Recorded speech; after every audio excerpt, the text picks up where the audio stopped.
We're learning more about some common ground between the parties in the next round of COVID relief.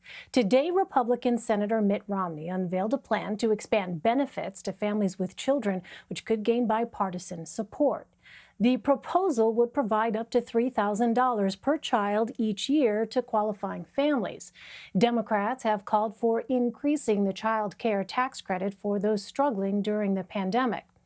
The plan could be added as an amendment to the pending stimulus package, but many Republicans, including Senator Romney, say President Biden's nearly $3 trillion proposal is still too expensive. Talks between the White House and Republicans are ongoing after a group of GOP senators offered a slimmer package. And one of those senators joins me now. Republican Senator Bill Cassidy represents Louisiana. Senator, welcome to Red and Blue. Thank you for having me. So, Senator, for months you supported sending aid to state and local governments. Why did the current Republican relief proposal exclude that?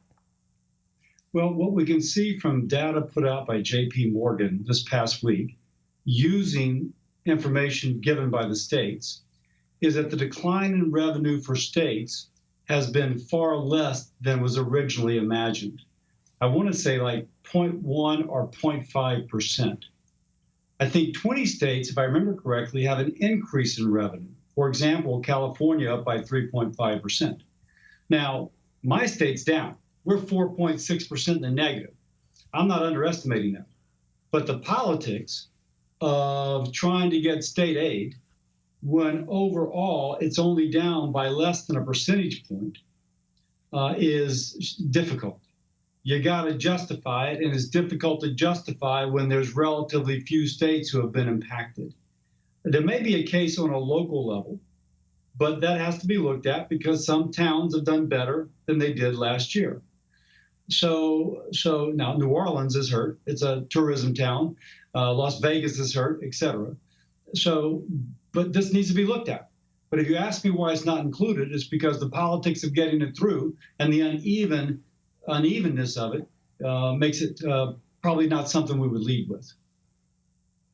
So you do acknowledge that obviously there are states that are in need, but if I'm hearing you correctly, it's just that based on the figures that you just cited, it wouldn't necessarily appear that federal assistance along with this relief package is the best way to go, because it's also been expressed some concerns by some of your Republican colleagues. You know, the cost of this is just too much right now, which is interesting considering the fact that when you look at the national debt over the course of the Trump presidency, it rose by close to $8 trillion over that time. And I wonder if part of the argument against giving aid to state and local governments is about fiscal concerns. You know, how would that actually square with, say, the 2017 tax cuts, which greatly contributed to the debt? So the 2017 tax cuts, if we're going to have a separate discussion on that, we can. But you can argue effectively that the economy we had pre-COVID, in which you had record low unemployment for every group you can think of, African Americans, veterans, Hispanics, women, the disabled, high school dropouts, you name it, record low unemployment. And had things continued, you would have continued to see revenue to the government increasing. That's what we expected. That's what we were seeing. Clearly, COVID was an unexpected event and interrupted that. But talk about bringing about equity. The wage growth was disproportionately in the lower quintiles. And again, I mentioned all these groups that have been suffering from inequity, improving disproportionately. So one, I defend that tax cut. But the real kind of tail of what you're talking about are the trillions we put out once COVID hit in an effort to support the economy. Now, that, again, I defend. And every economist would agree with that I've read, because otherwise we would have had massive unemployment related to an incredible number of businesses going out of business. It is said that we averted a greater recession. You could then ask, what about this 1.9 trillion? Well, equally economists are saying this may be too much of a good thing. Based upon the last COVID relief package, the CBO has said that our GDP growth in 2021 would be, I think, 3.8%. A Wall Street Journal reported some economists saying 4.2%. That's pretty good. You throw another 1.9 trillion on there, you're in uncharted territories. Larry Summers, who has been in previous Democratic administration's Treasury Secretary, wrote an editorial in Washington Post today saying that it may unleash inflationary pressures of a type we've not seen before. That's what we have to watch Senator, for. let me ask you then, I'm sorry to interrupt, but if that's the case, you know, Senate Democrats have already started, as you know, this process of passing President Biden's coronavirus relief without Republican support. In your view, given those figures that you just cited about where things could potentially be in 2021, do you believe that Democrats are negotiating in good faith? Well, 10 of us, as you reported at the outset, went to the White House to meet with the president. I truly think the president is sincere when he says he wants unity and he wants bipartisanship. I'm not sure his staff is there. The president instructed his staff to send a justification for the 1.9 trillion. They sent it. We looked at it.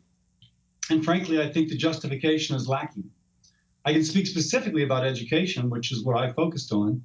And some of their references are, in fact, all of them are from last year, before we knew we'd have a vaccine, before we knew that the majority of the American people would be immune from one reason or another by the time next fall rolls around. And yet that's what they're using to justify 130 billion more for K through 12 education. That's not really a good justification. I'm not sure that's why we want to overheat the economy.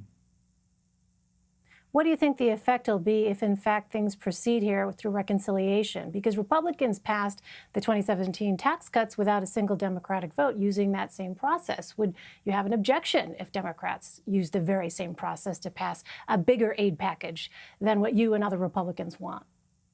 Well, first thing, Elaine, let me point out, I think we had a total of 5 COVID relief packages when President Trump was president and Republicans controlled the Senate that were bipartisan, passed by huge majorities, and obviously, as we spoke, spent trillions of dollars to support the economy.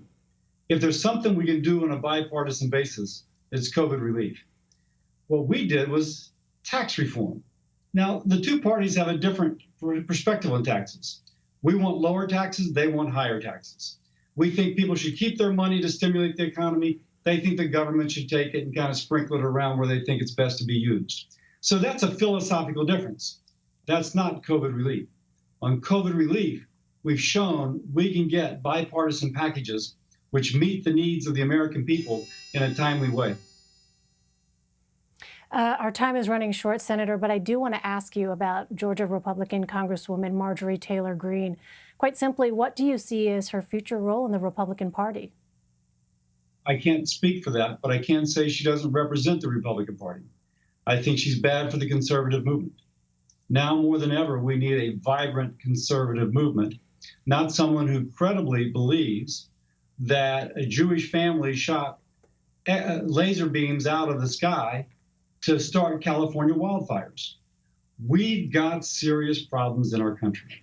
We need conservative influence upon those issues to come to the best solution and not be distracted by those sorts of, you can't believe she said it, but she won't disavow it type issues.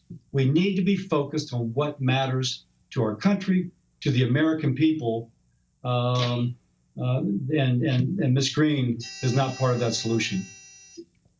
Well, let me ask you, though, Senator, would it be logical to conclude that because House Minority Leader Kevin McCarthy has not taken action against her, that the Republican Party does have a place for people who believe that, as Senator McConnell said, quote, perhaps no airplane hit the Pentagon on 9/11, that horrifying school shootings were pre-staged, and that the Clintons crashed JFK Jr.'s airplane, end quote? Is the conclusion, then, that there is, in fact, room in the Republican Party for people who hold those views?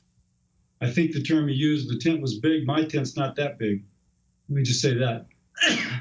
And not because I have an exclusive club, but because the club I belong to is concerned about real issues that address the American people's concerns, concerned about how we get jobs back to those Keystone XL pipeline people who just lost their jobs because of President Biden's executive order. How do we counter our challenges from China, et cetera. That's where we should be focused. Again, not chasing conspiracy theories. My party's not big enough to include those theories. Senator Bill Cassidy of Louisiana. Senator, thanks very much for your time. Thank you.